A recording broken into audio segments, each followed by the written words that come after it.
এবার মার্কিন সামরিক বাহিনীর আরও একটি অত্যাধুনিক MQ-1 ড্রোন ভূপাতিত করার দাবি করেছে ইরান। এক বিবৃতিতে দেশটির প্রভাবশালী সামরিক বাহিনী ইসলামিক রেভলিউশনারি গার্ড IRGC এর তথ্য নিশ্চিত করেছে। ইরানের রাষ্ট্রীয় বার্তা সংস্থা IRNA-এর বরাতে মধ্যপ্রাচ্য ভিত্তিক সংবাদ মাধ্যম গালফ নিউজ এই খবরটি প্রকাশ করেছে। IRGCর দাবি, শত্রুতামূলক গোয়েন্দা মিশন নিয়ে মার্কিন ড্রোনটি ইরানের আকাশসীমায় প্রবেশ করার পরপরই তা প্রতিরক্ষা ব্যবস্থার রাডারে ধরা পড়ে এবং ক্ষেপণাস্ত্রের আঘাতে সেটিকে ধ্বংস করা হয়।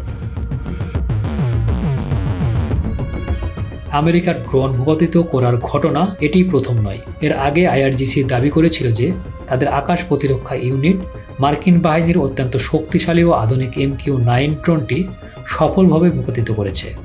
সেই ঘটনার রেশ কাটতে না কাটতেই এবার মার্কিনদের আরেকটি নজরদারি ড্রোন MQ-9 ধ্বংসের দাবি করল তেহরান, যা এই অঞ্চলের দুই দেশের সামরিক উত্তেজনাকে আকাশচুম্বী করে তুলেছে। ইরানের উপর যুক্তরাষ্ট্রের সাম্প্রতিক আত্মরক্ষামূলক হামলার জবাবে কড়া পদক্ষেপ নিল IRGC।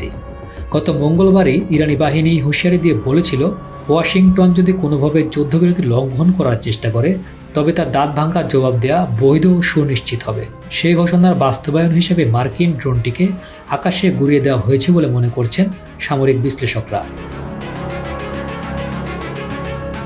ড্রোন শিকারের পাশাপাশি একই দিনে ইরানের আকাশসীমায় অনুপ্রবেশ করা শত্রুপক্ষের একটি যুদ্ধবিমান লক্ষ্য করে IRGC গুলি চালিয়েছে বলে স্থানীয় গণমাধ্যমগুলো খবর দিয়েছে। সেটি কোনো মার্কিন ফাইটার জেট ছিল কিনা তা এখনই স্পষ্ট করা হয়নি। একের পর এক ড্রোন ভূপাতিত করা এবং যুদ্ধবিমানকে তাড়া করার এই ঘটনা প্রবাহ প্রমাণ করে নিজেদের আকাশসীমা সুরক্ষায় ইরান এই মুহূর্তে সর্বোচ্চ সতর্ক অবস্থানে রয়েছে।